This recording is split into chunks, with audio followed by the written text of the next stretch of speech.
Hello again and welcome this time to our coverage of the 60th running of the Flèche Wallone, the first of what they call the Ardennais weekend, although this and Liège-Bastogne-Liège no longer run on Saturday and Sunday, but they're spread over a period of 4 days. And this great race taking in 10 major climbs, but there are a number of climbs which they don't even count, and the race coming to rest finally after 4 climbs of the Wall of Huy, the race starting in Spa. Now, last year there were 3 riders in at the kill: Fondriest, Berzine and Jalabert. So, as we look here at the winners, Fondriest won in 93, Jalabert was the winner last year, and we can now just remind ourselves as to what happened on that occasion on the climb of the Muir de Huy. Now he looks across just to see what Jalabert is thinking. A little bit of resistance from Berzine, but Fondriest is going now, and he's going in a very low gear. Such is the gradient here. And Berzine is gone, he had no answer to that now. And right on his wheel is Jalabert, and not giving an inch. Fondriest has gone, but Jalabert has not dropped an inch here, and that's good for Jalabert. The finish now just around this corner, and Fondriest will now see the finishing line. Jalabert kicks this time, and a nasty little hook from Maurizio Fondriest. But Jalabert has come round him easily, looks across at Fondriest and says, my 10th win is here. And for the 3rd time this year in a classic, Maurizio Fondriest is second. And indeed, for the 2nd time this year, he's finished second to Laurent Jalabert of France. Indeed, and Laurent Jalabert of France went on to become the world #1 rider last year, and also the rider to win the most races around the world. What a season he really did have. Back now, though, to the 60th running of Flèche Wallone, and down there, the head of the peloton. It's been a good breakaway, which has now come to an end by Richard Virenque, after a break of some 100 kilometres, along with a new pro, Delanova from Italy. And those riders are now back in the fold, as the race has now climbed the Huy twice. We've covered approximately 145 kilometres, and we're heading up now towards the top of the Côte de Paille, which crosses over at 147 kilometres covered. There is Maurizio Fondriest again, near the end of a race. He's in the thick of the action. A glimpse of Lance Armstrong, who is riding this race, having had a week training down on the French Riviera. In fact, where Jim Okovitz was also, his team director, was down there with him, and Lance Armstrong getting a lot of miles in down there. Something like 28 hours he spent in the saddle, and he says he feels good. Well, we'll see. The main field thinned down somewhat from the 182 starters. The overall distance of the race, by the way, 126 miles, just on 200 kilometres. And this meant to be the stepping stone to the classic Liège-Bastogne-Liège coming up in 4 days' time, based in the same region.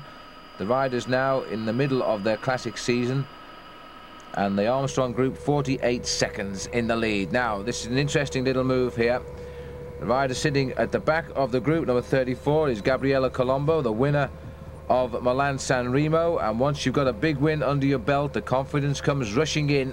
Now he's looking for the moves. Armstrong wearing the magic number today, if that means anything to him. 51. It's won the Tour de France more times than any other number. And this isn't quite the Tour de France, but every rider loves to pull on that number, 51. And going through there too, Mauro Gianetti. Gianetti won last year 2 great classic rides, and it started with Liège-Bastogne-Liège. Something of a surprise. Here's Fondriest, and I think he's got his teammate up here as well, Alexander Gonchenkov. And there at the front also, in the white jersey of the gang colours, is Didier Rousse, having a very good season, having his best season actually. There is Gonchenkov, the Russian rider. And there's the complete list. Colombo, Armstrong, Zaina is the other man up here for the Carrera team, just to the right of our picture of the caption here. So Fondriest in a very strong position. He just had a word there with Enrico Zaina. Zaina going backwards rather rapidly, as if something was requested, but I doubt it, from 2 rivals, although they both speak the same language, of course. Armstrong being left to bridge a little bit of a gap there, left open by Gonchenkov, and Fondriest, you see, calling Lance Armstrong through, but it wasn't really Armstrong's fault at all. Armstrong keeping the rhythm up. Back to the chasers here, and chasing for the MG, and they've got to do all the work. Marco Salagari, the MG of the team that's missed the move, so too the Festinas, with the wiping out of the breakaway by Richard Virenque. That was a great ride by Virenque, and of course because it was Virenque in that breakaway and the awareness that he is a rider who enjoys long escapes. Remember his ride to Cauterets last year in the Tour de France, and then the MG team decided they had to limit the escape, but they've still missed the move. Della Vedova was the other rider who was away, a new professional by the way from Italy, rides on the Bachiliat team, who was away with Virenque. Virenque finally cracked him, and then the race wiped out Virenque as well. There we've got the 7 riders in the breakaway. We're heading our way round on the second big circuit here now. The circuit's made up. We have the 55-mile run between Spa and Huy, climb the mountain or the wall.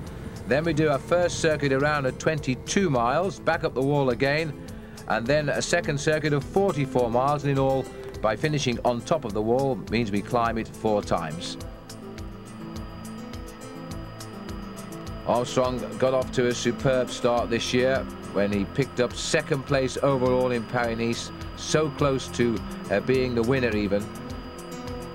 But he still hasn't won an event since his World Cup win last year in San Sebastian.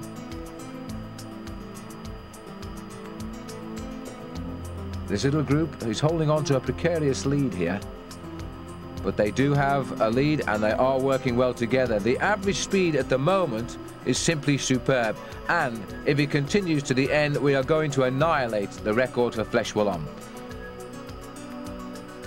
58 seconds the lead, so they're still pushing away because there is a commitment here in this breakaway. A good assessment by any of the riders tells them that all teams, well, not all teams, but many of the good teams are represented here, meaning that there aren't many teams left to chase. The pressure has gone on to Festina and MG to try and bring their riders across.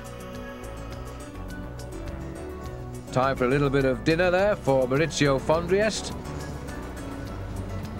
while his teammate Gonchenkov continues with the pressure at the front. Zaina sitting here just off our picture now. Gabriella Colombo gone through. Here's Zaina coming through now. Plenty of drive in this breakaway. Didier Rousse. Then Fondriest, followed by Armstrong. Little wave of the arm, I think, to say keep closer to the back wheel, perhaps. Mauro Gianetti, in his 11th season as a pro, and had something of a renaissance last year, and bad luck as well because he crashed in the Tour of Switzerland, breaking ribs. But before that, he picked up 2 great World Cup wins, the Amstel Gold Race after he'd won Liège-Bastogne-Liège. A minute and 2 seconds, so we're still going up. And that's because this breakaway is totally committed here. Well, Armstrong will know now just how well he feels, because he said he wasn't sure because he hasn't raced since the Tour of Flanders.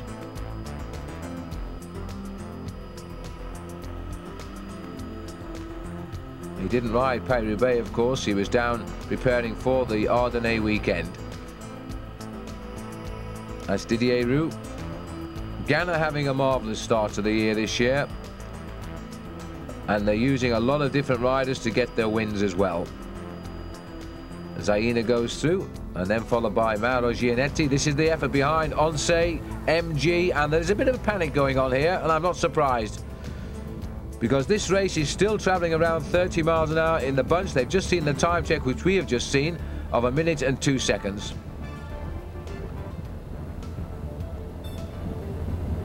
This is Felix Garcia Casas for Festina. And number 5 there is another Garcia, Marcelino from Spain and the Onse team, and number 7 here, Roberto Sierra. So with 3 strong teams racing, you'd think they would eat into that lead, but they aren't. Colombo second in line here as we head towards the Côte de Boisso.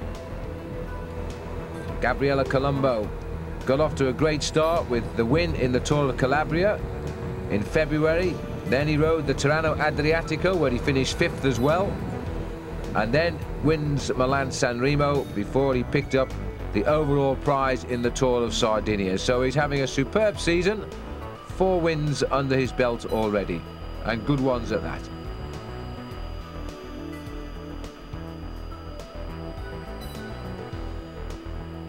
Enrico Zaina Always worth a man for the effort.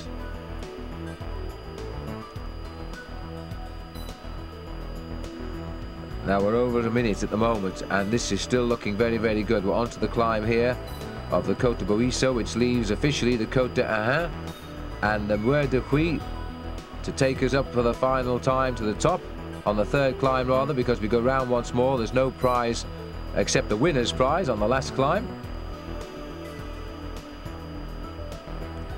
Zaina this year still waiting for his first show of big form, and this may be the day. No wins yet for him.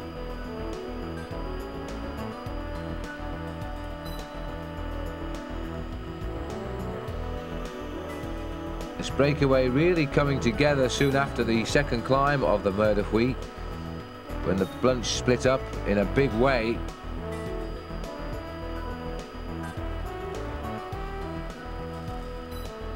Zaina, Colombo, Didier Roos. This is a pressurized breakaway. It is still going away. It is edging away. A minute and 12 seconds. Armstrong takes a little look over his shoulder there.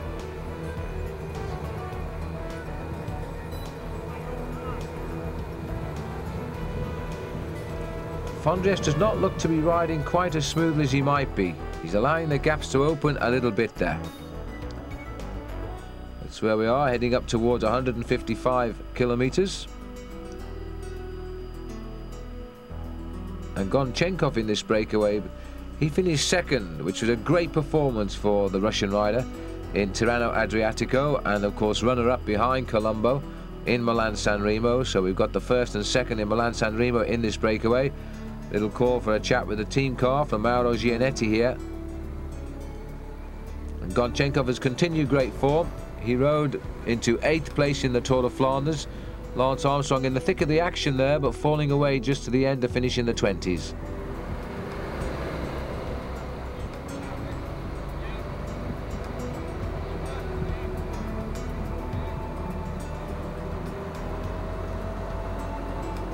So the team having a chat here at the back of the race, and I just saw a glimpse of Jim Okovic's Motorola car slip back as well.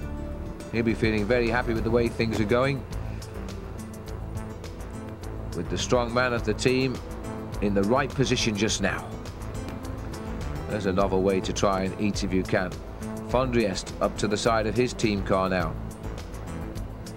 It's probably the time, with the gap now clearly over a minute. The team cars have been allowed to come up to this breakaway, and the chance for the team managers to get alongside their charges and just inject them with a little boost of confidence to tell them that this breakaway is looking as though it's going clear, and to keep the pressure on, because they would have expected at this sort of speed to have raced well clear of that main field, but there is such a good chase going on, they certainly haven't done that. And yet we're looking at a race here being enacted at around about 30 miles an hour at the moment, and despite the hills too. It's a very solid breakaway. There isn't a man shirking, and now it's time for Gabriela Colombo to also have a word. And there's the team cars. They're all up here. They all feel this is the move.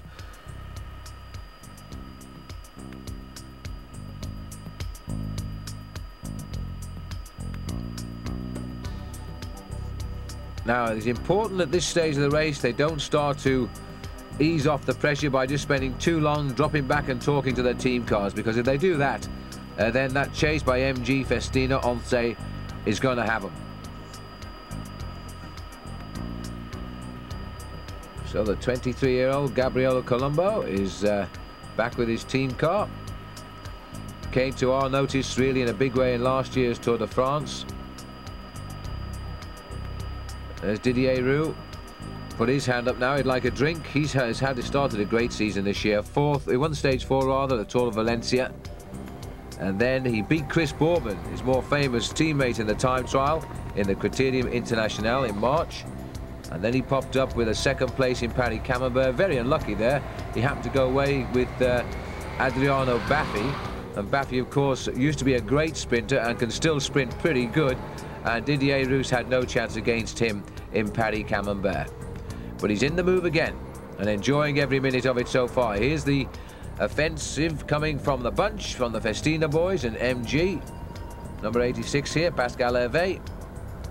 He's a rider who's already signed up to come across to the Tour du Pont in the United States this year.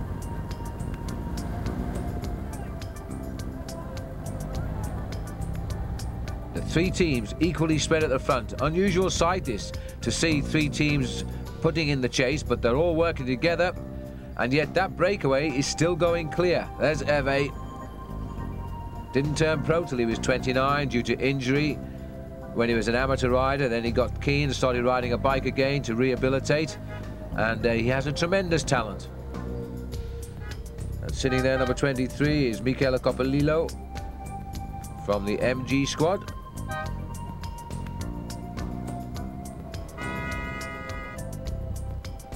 So friends in defence here as they try to get this race back into the fold, and I'm not sure they're going to do it at the moment.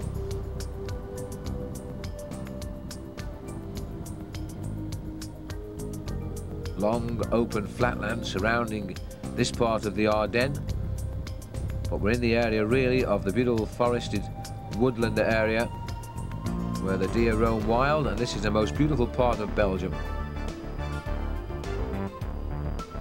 This is the French-speaking area where they are the Walloons who live here, and not the Vlaams, and where they speak Flemish. 38 seconds, so there's a reaction which has had an effect. They are bringing them back.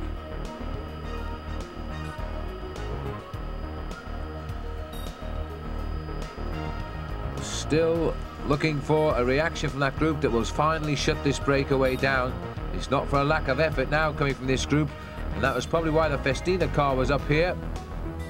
Just to say, keep the pressure on because we are getting up there. Michele Coppolillo drops back, and the work being shared equally. Jean-Cyril Robin now of Festina. Just 25 miles to go to the line. So time is running out, and there's still a couple of tough climbs to come, to say the least.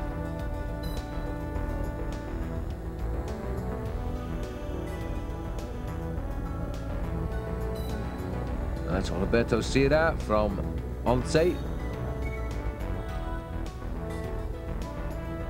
Coppolillo is doing a lot of work. He's gone through again at a very high speed there.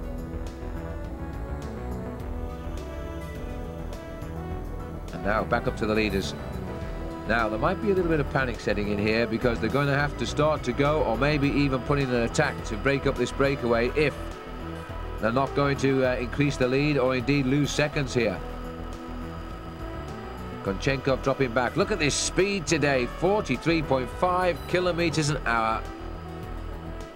Nearly 27 miles an hour today.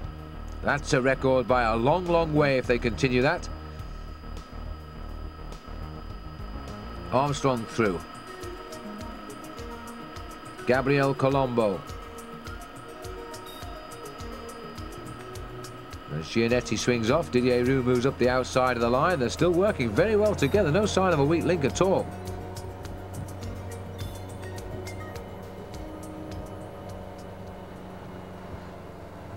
There's the cool face of Lance Armstrong. He still looks pretty content with the way things are going. And there's an idea of just how fast we're going. 31 miles an hour just at this minute. I'm not surprised these riders are rather huddled over their bikes and getting on with the job, because they are giving an awful lot of effort out here. A lot of effort, in fact, which they really could do with saving a little bit for the climb of the Huy.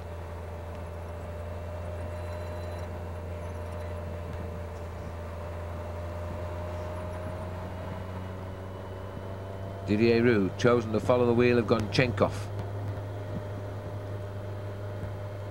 Good turn by Mauro Gianetti. Gianetti, as I said earlier, now been a pro for 11 years. That's a great long career he's had.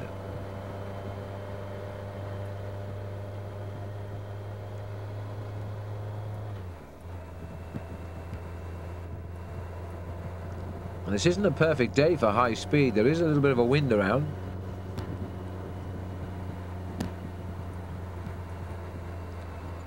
So Gianetti won the second stage of the Criterium International. That's his only performance of note this year. But his form quite clearly coming once again. There's Zaina. And they've gone clear again. So they read the warning bells. They've opened up the gain. That 50 km/h burst has done the job. And it's now started to go. Now that may be the psychological gap that the peloton will crack on. They thought they were coming back. And now it's opened out again. There could be a realization that they're not going to catch these.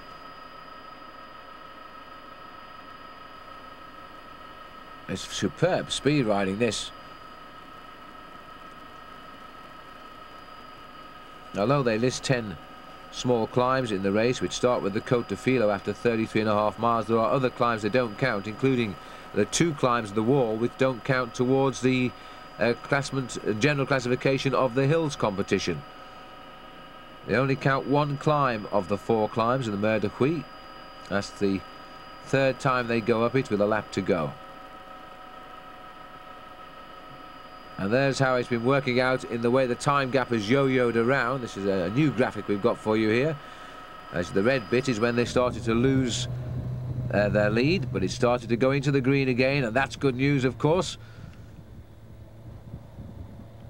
All the Festinas. Team from Andorra, but they've now apparently registered their team in France.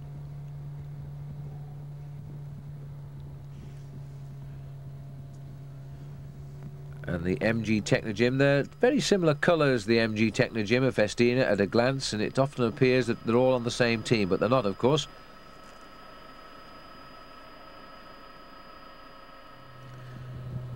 Now, looking at that, I think it's just over 70 km/h. Well, this is going to be, they're going to be round the course in no time at all today. They're all going to be in the showers pretty early. And the man that wins this, I'm pretty certain now, is going to be the man to go in the books as being the rider who has set the fastest ever Flèche Wallone. What a fitting time to do that as we celebrate 60 years of this event. Or 60 editions of this event. Still the same riders. Sierra doing a little bit of work at the front again. And now we've got Salagari just passing through. They're followed by Garcia. But ahead, the empty road as we look down into the field here. Laurent Jalabert, the winner last year, not in the event because of injury. So the throne is open for the taking today. A new king will be crowned at the end.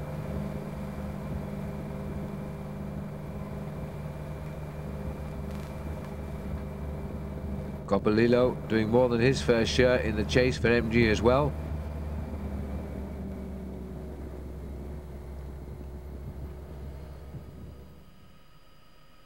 And also not here, the winner of Paris-Roubaix and the leader of the World Cup. And although the Flèche Wallone isn't a World Cup race, which is rather sad, Johan Museo still hasn't turned up for this event.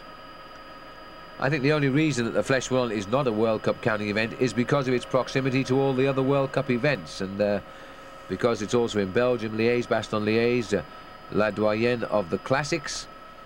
That has the World Cup tag, and that's in 4 days' time. There's the little group that got together and has not stopped pedalling its heart out since, because they haven't relinquished anything at all down there. They've been going so well, so quickly. And there's no sign of there being a passenger here either. Everybody is throwing their weight in. Fondriest taking the line through over Didier Rousse. The long empty road ahead, and Armstrong decides to just feel a little bit relaxed. He really does look cool today. Little glance at Didier, and then carries on. We're now 35 kilometers from the line. About 23 miles.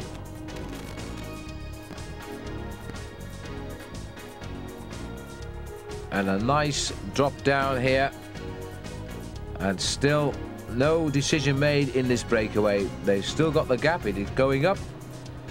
8% the descent here, but a very good road, as you can see. The roads in this area, at least the roads they use for Flèche Wallone, tend to be wide. They're not quite the same roads as we use for Liège-Bastogne-Liège, where the roads tend to be a little bit narrow in places, especially on some of the hills around some of the great villages like Toipon and Stavelot. So we're just around about 31 kilometers here from the finish, about 20 miles to go.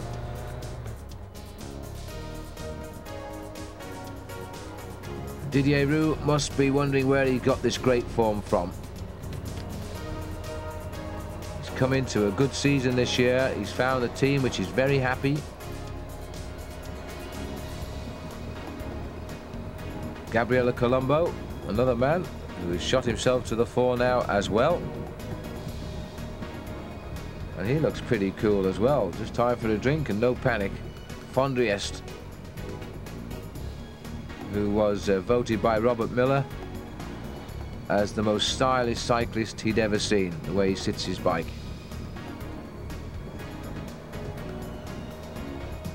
Much different position to his teammate Gonchenkov, who's just going past him now. And then the streamlined position of Gabriele Colombo. 51 seconds, they are being held agonizingly close for the chasers, but they can't quite close down that gap. 51 seconds and round about 20 miles from the finish here. That is not an unstoppable breakaway by any means, but both riders in both groups are at the limit of their chase speed, surely. Around about 30 miles an hour, including the hills, is formidable. Colombo goes through, and again this has been a brilliant choice for a breakaway. Every one of these riders putting the weight behind. Nobody's shirking. That line is working well, and that's the only reason this breakaway has survived like it is doing.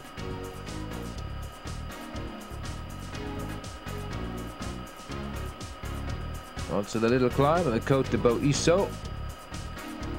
20% in the middle, short, sharp and steep. It looks as though Gianetti is having none of it. He's sitting off the back here now, just going up with the group. Armstrong looks to be getting to be one of the strong men in this breakaway. Armstrong looks over his shoulder to speak about him, moves down to the back of the line and makes Didier Roux close the gap. This is a little bit of a counter-attack here that's coming. Well, not really. They're just trying to still finish off, but they've got the assistance now of the Brasiliat team. That's Fabrizio Bontempi it was. Launched the sprint at the front of that line.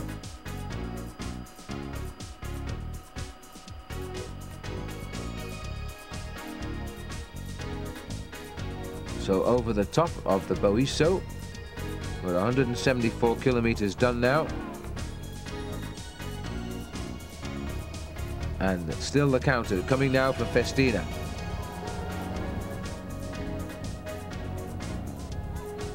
Now this may be seen by a lot of the riders as the last chance to really eat into that breakaway. They've got to get closing it down now quickly. And they're starting to reduce it again. 47 seconds now for the Group Armstrong, as they are calling it. I would have thought they'd have afforded that honour to the winner of this race a couple of years ago, Maurizio Fondriest, but there we are. Mauro Gianetti, Armstrong. And now this is Coppolillo again turning the screw as they try desperately to bring it through. There's Berzin. They know they've got to do it very quickly now. Time is not on their side at all. Zayn had dropped to the back. It looks the way they're riding here that word has got back to them too, that that group is coming back once again. Look at the tempo here.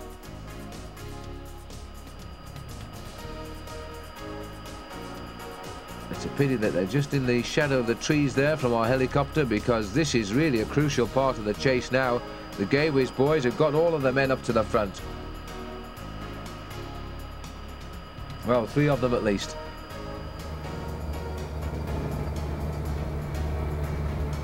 There's Berzin.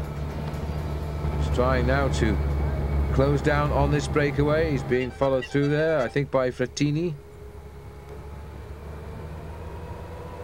As a reminder of the groupe de tête.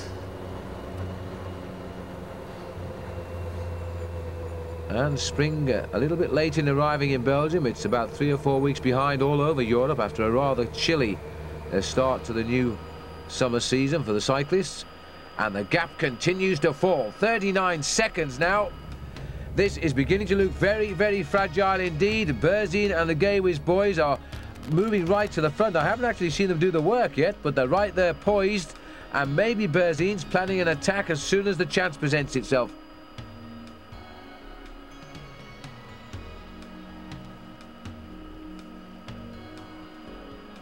Gabriella Colombo takes the line through here.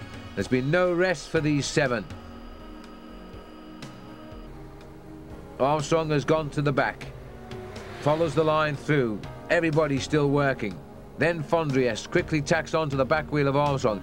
It seems to me that Armstrong and Fondriest are going around this line together, which indicates that it's Fondriest who rates Armstrong as the man to watch.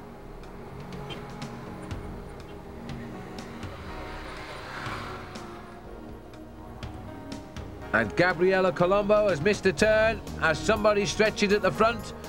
It's Gianetti who's gone. Well, hasn't gone, but he's hurt them a little bit as Gonchenkov gets to grips with matters. The gap is down to just half a minute.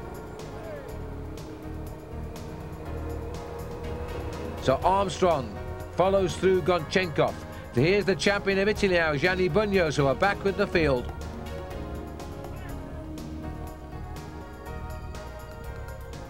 So MG Technogym sending up the big man to do some of the work, and he's being marked here by Andrea Perron of Motorola. Then comes Berzin, and there's a sprinkling of teammates breaking in here.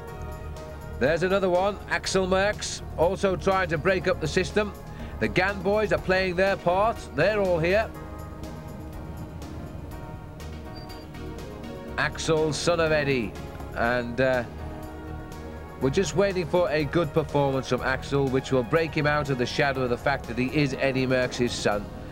He did a great ride in his last year as an amateur in the World Championships in Norway, and was very unlucky that he didn't run out the world champion on that occasion, but he earned a lot of friends then, and since then he's become a pro. Steady at the moment, but he's still very, very young, of course. Gerard Rouet for Gann, trying to break up the rhythm of the boys who are chasing down. What we have to be careful of is the flotilla of people behind don't get too many, and that's why you see the arms there of, I think it's Jean-Marie Leblanc, trying to move all these motorbikes out of the way. These are nervous moments now. Jean-Marie calling to the cars behind because they're all getting twitchy. I think this breakaway is coming back because he's taking out all of the cars, which means we're inside 30 seconds, just leaving Mavic service there perhaps. Well, what a hard thing to do if they come back now, but then again, if you're in the bunch, of course, it's a great thing to happen. Gianetti, Colombo, still they're all crouched over the handlebars. I think they're probably too scared to look back over their shoulders now because they might actually see the peloton.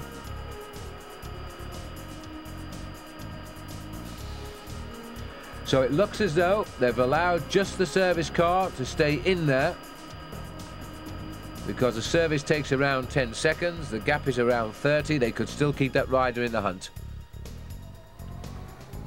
Roux around the corner, Roos rather.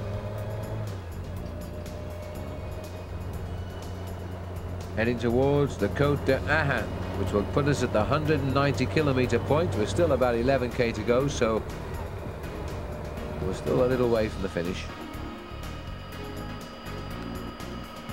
Something I feel has got to happen when we get to this coast, if it doesn't happen before,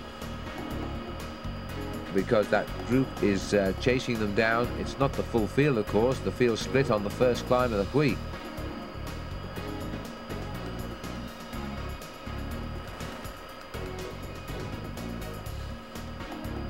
I'll be 190 kilometers done when we get to the top of the Côte d'Ahan. Around about 180 done at this point. Colombo, pedaling his legs off, takes the line through. The wind now coming across the fields from the right. Therefore, the line has altered its changing pattern to come through on the inside of the riders. Gianetti, they're only doing short turns, a sign of a group which is working well but is anxious to keep the pressure on. It's simply a question of through and off. Well, it was until Didier Roos got to the front. A little bit slower for Fondriest. Fondriest, I don't think, is that good today. The Festina team here. And there is Gan trying to break it up. And we've also got one of the Rossellotto riders here. It's good to see that all of the teams are trying to break up the rhythm, and they're having some degree of success.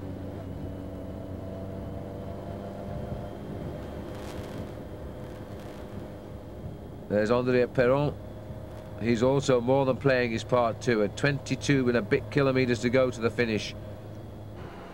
Gawis, Berzine. They're not going to make any big effort while they've got Colombo in the break, but I'm quite sure that Berzine is itching to do something about it and can't. Unless he can go alone. Look at these speeds again. We're on a gentle descent, but it's not really a downhill, is it? And we're topping 60 kilometres an hour.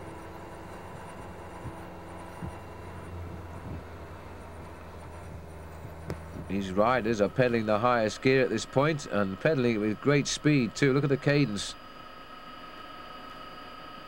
Zaina through. Gone through rather too quickly for Fondriest again.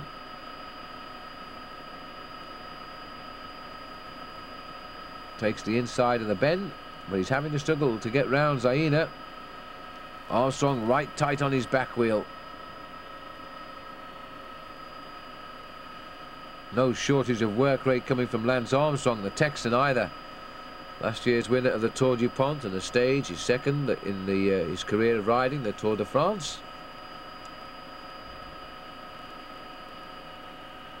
And this year came out fighting in Paris-Nice, the race to the sun.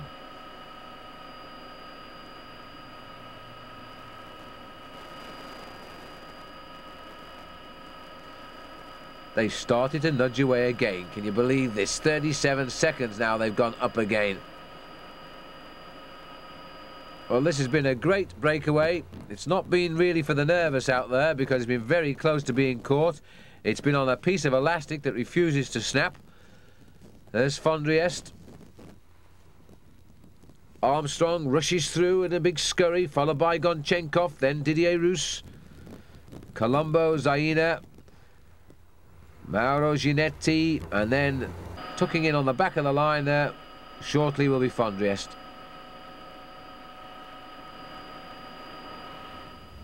Back to the chasers. Still Festina. That was Laurent Dufaux who was on the front, just taking them round the corner. Here's Axel Merckx, looking real nicely relaxed. He just keeps annoying them by dropping his bike into the line whenever he can, just to slow down the rhythm.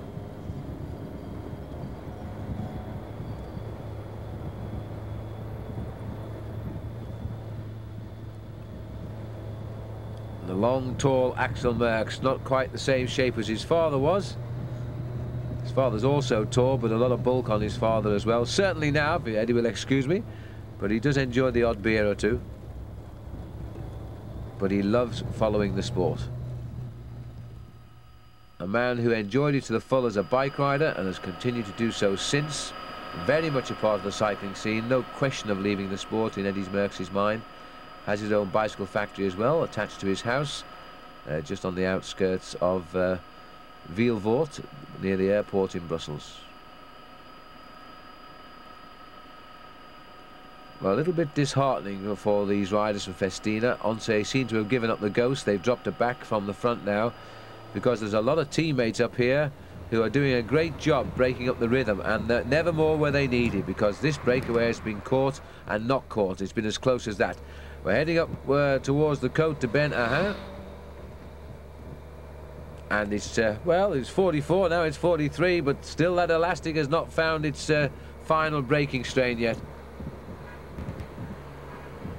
They've called back in the service car. You saw it waiting on the road, so that's going to be a little booster for the breakaway. When they see the service car go back in behind them, it means they've started to improve again.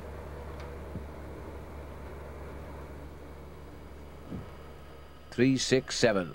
All huddled together for survival in this case.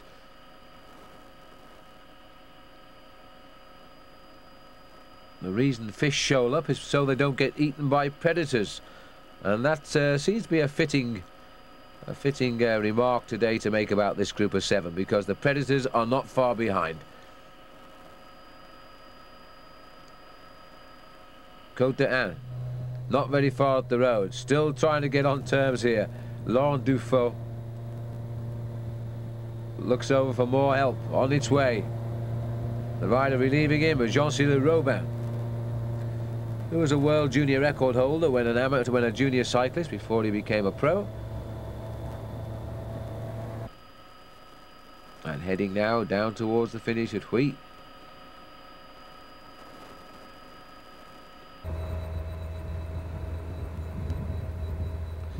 Armstrong still looking as though he's quite relaxed and content with the situation. He's never showed any signs of panic despite the proximity of the field.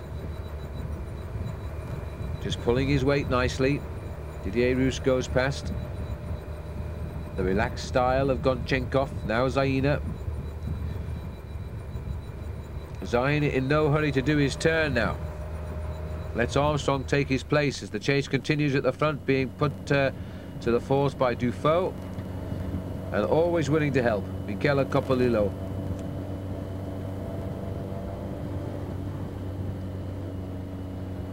Great turn of speed by Coppolillo. But it's the same names from these teams that are left up here to do the chase, indicating there aren't too many boys left with the impetus now. There's Felix Garcia Casas.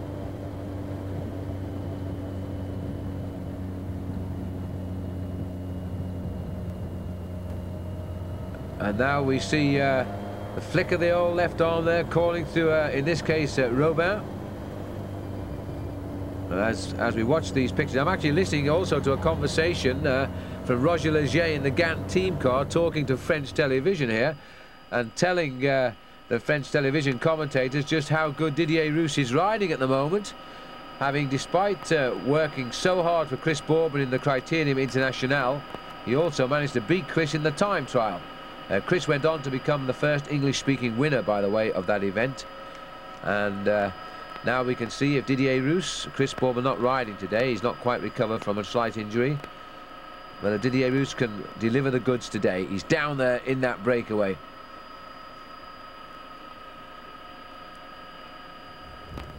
There he is in the white jersey of Gant. Roger Leger, who's stayed loyal to the sport as well, produced teams year in, year out. He's had some bad luck when Greg LeMond raced for him on the Z team. Signed that huge contract of $5.5 million, and in the first year of it, up popped Greg with a victory in the Tour de France. But Leger has not had a great deal of success, despite the success, obviously, with Greg LeMond. But this year, it seems to me as though he's going to have a great year.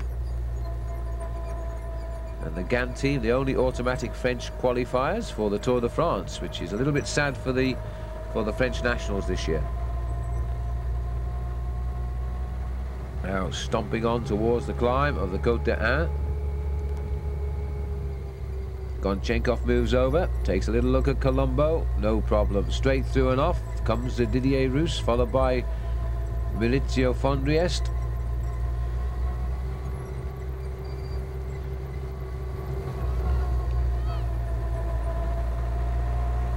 The line for the moment has lost a little bit of its organisation. It's coming back now.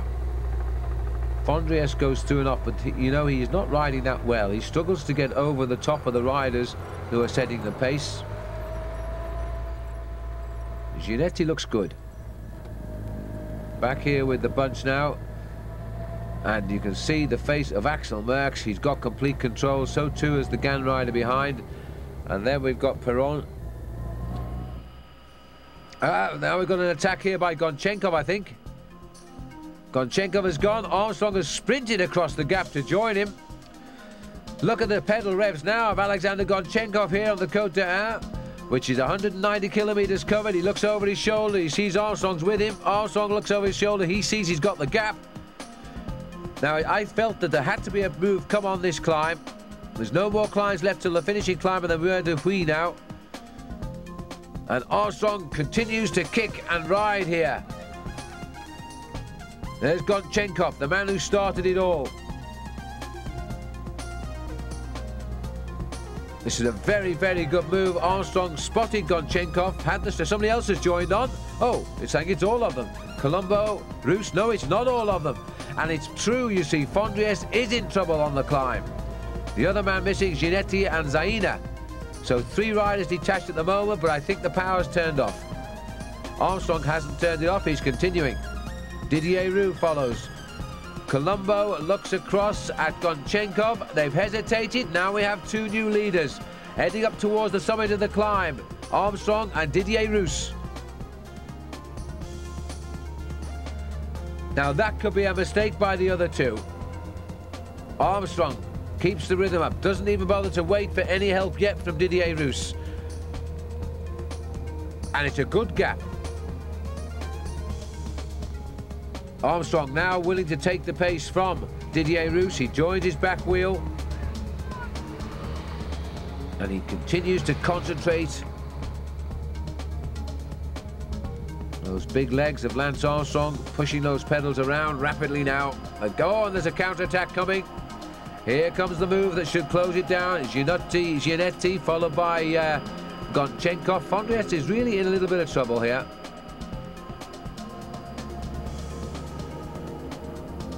This is Jojo Furlan and Rouet.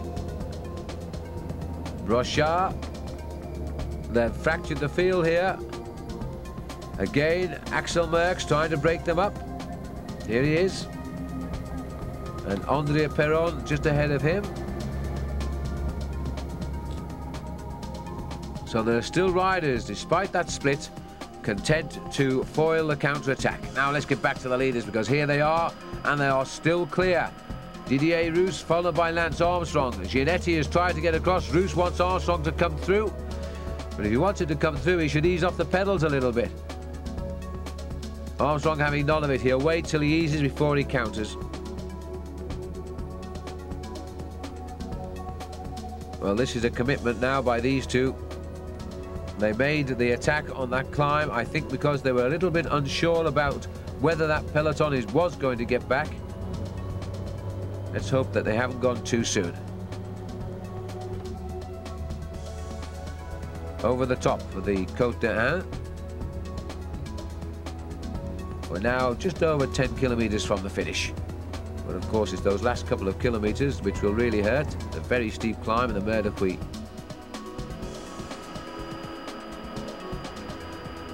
Armstrong and Didier Roux. America versus France. No American has ever won what we will refer to as the Spring Classics. And Didier Roux has never really had a big win. 34th in 1994, Didier. Didn't ride last year. But he's having his best season. We must not forget that. There's Lance's results, 36th and 22nd, the last 2 attempts. Laurent Brochard still trying to get the Festinas back into the race here. And Brochard has gone clear on his own. So he's got very good form. And it looks like he's fed up and trying to bridge the gap and be spoiled by the tactics of Gann and Motorola. He's now going to try and cross the gap on his own. Laurent Brochard. Inside 10 to go now. Inside 6 miles to the finish. Didier Roux. Turned professional at the end of 1992. And then in his first year as a pro, he rode the Open Tour de l'Avenir, where he finished 4th overall. 19 seconds the gap back to the 5 they left. He's only ever had 1 win since turning pro, Didier Roux, but my goodness me, until this year that is. But he really has now turned the corner, I think. Takes a while for some riders to settle into the world of professional bike racing. It also depends on your status on the team as to how much chance you will actually get to win a race.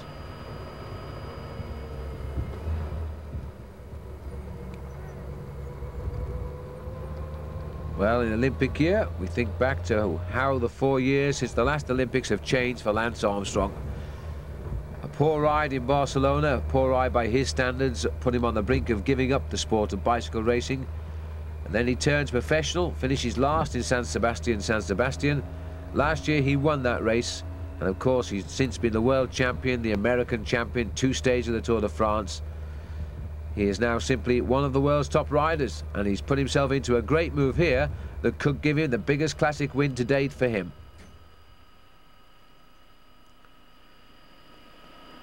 These 5 riders, I don't think they'll come back to the 2 leaders, but there is always a danger that the bunch will come back.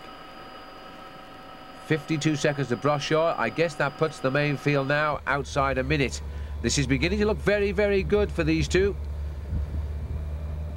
Now, under normal circumstances, I wouldn't worry about Lance beating Didier Rousse, but we do have the climb on this occasion. Here's the fast-charging Laurent Brochard. Will he get across to at least the 5 chasers? 31st last year. He's done well to slip the field, and because he's gone, of course, the Festina team will have backed off the chase now. It'll all be left to MG.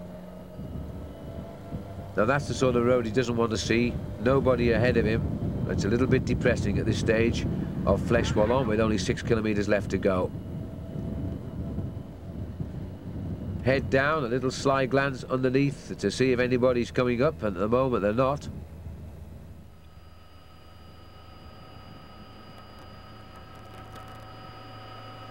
He got off to a good start this year.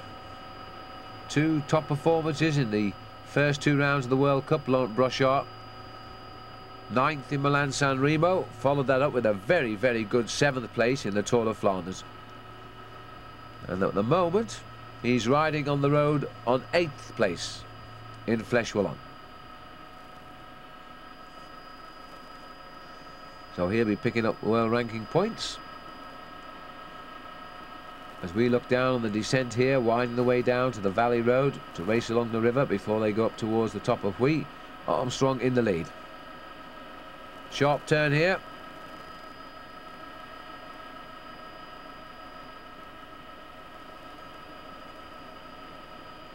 And Lance Armstrong seems to be prepared to make the pace down the hills and see the corners first.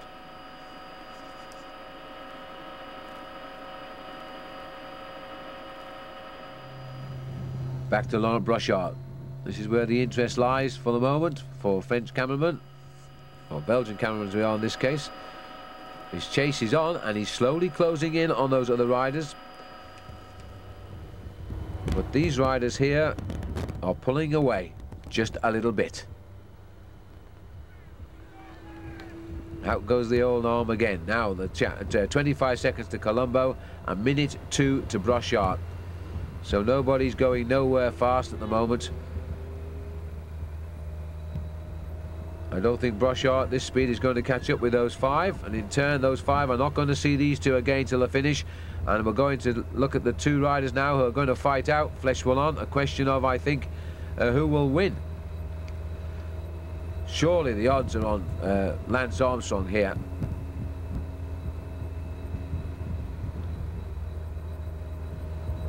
Lance seems to ride a very low saddle as his legs hardly straighten at all there.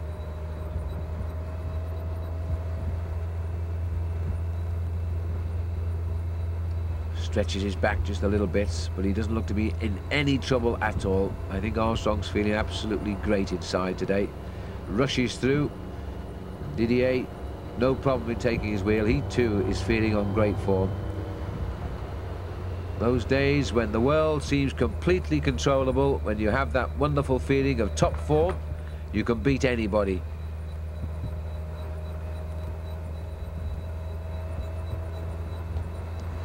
Big effort by Lance, and an immediate easing, and through comes Didier Rousse, and then catch the wheel. And a little bit of an effort to catch the wheel because Didier isn't slowing down at all.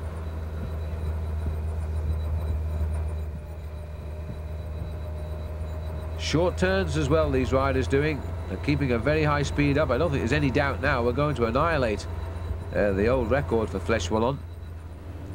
Back to the group, Colombo. winner of Milan San Remo, and he drops back from the line as Mauro Gianetti takes it through. Followed by Fondriest. Then Colombo back in. So what's happened to Gonchenkov?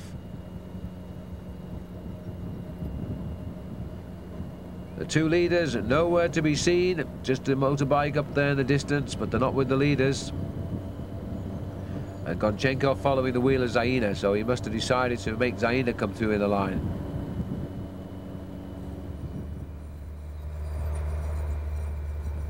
These little rolling climbs now before we finally get down to the basement, into the town of Huy, and then start the climb up to the finish.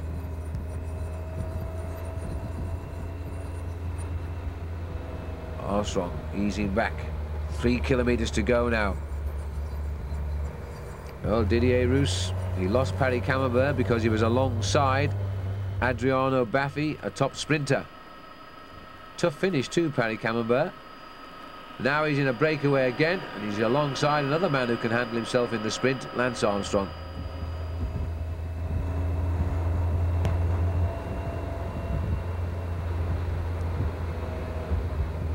Certainly no big turns being done by those two. They're going through, holding the pace and dropping back. Armstrong, rather Fondriest here. Seems to recover a little bit and more anxious to put some weight behind the chase than he was earlier. 56 kilometers an hour. Well, I think it'll be an awful long time before we see a race as quick as this again. I remember commentating on Milan San Remo when Gianni Bugno won it at record speed after quite a nice breakaway coming up towards the finish. Now we're doing the same here on Flèche Wallone, but it's not quite as clear cut as to who the winner will be here. Bugno was on his own. A couple of kilometers to go. There would normally be a lot of nervous reaction in this group if it was a flat finish, but of course they both know they've got to keep the race up to the finish, which is on the wall. It's only 1 kilometer just over to go now, so they're going to make a turn onto the wall very shortly, and Didier Roos, I think, is going to be the first man to make it. There's the kilometer kite, and the turn is straight ahead of them. Armstrong is going to force, or at least allow Didier Roos the right turn first. This is a nasty little climb. There's the chase group being led by Colombo. Onto the climb now. Roos wants Armstrong to come through. Armstrong is quite willing. Just round this next corner is where the hill really begins to bite. And Roos is holding the side of Armstrong now, expecting something to come from him. There's the maximum 20% in the middle, just before, well, just after the middle and before we get to the line, in fact. And Roos now dropping back just momentarily, but he won't take the wheel of Armstrong. He wants to see what he's doing.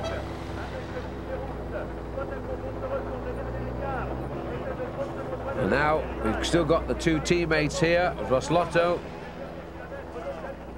but they're not doing anything either right now. Now we got Armstrong right behind Didier Roos. Armstrong looks to me as though he's building up for something.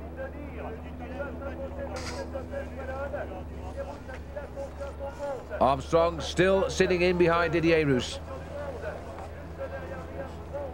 Now Roos looks to me as though he's overdone it here. I think his enthusiasm has played too big a part. He really shouldn't have done quite so much work on this climb.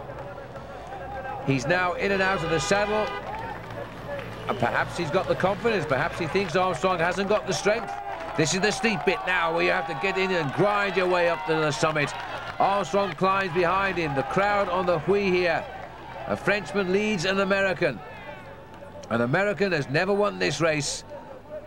Armstrong moves to the right and gives it everything. Armstrong goes, and I don't think Roux has an answer to that. Didier Roux just took one look to his right and thought, there's no way I can get the wheel of Armstrong. This is 110% now from the American. A brilliant race today for both of them, but there has to be a winner, and it's going to be Lance Armstrong. Armstrong just riding up this hill now as if it were flat. Super huge crowd here as he races towards the top of the Huy. He'll keep the pressure on all the way to make sure he has drilled that man into the ground into second place. Colombo here trying to go clear as well. Not trying, but is going clear. Chased by Gianetti, then by Fondriest and Gonchenkov. Lance Armstrong, the Lone Ranger, comes up the climb to win the Flèche Wallone. There's nobody going to stop him now. Is this man on the start of his greatest ever season, and it's going to take some beating of the year he won the world title, but he's having a wonderful year now, and he gets his first win of the season. What a race to choose. Flèche Wallone, Lance Armstrong takes it clearly on the line. Didier Roux continues his great season as well with another second place in a top semi-classic event.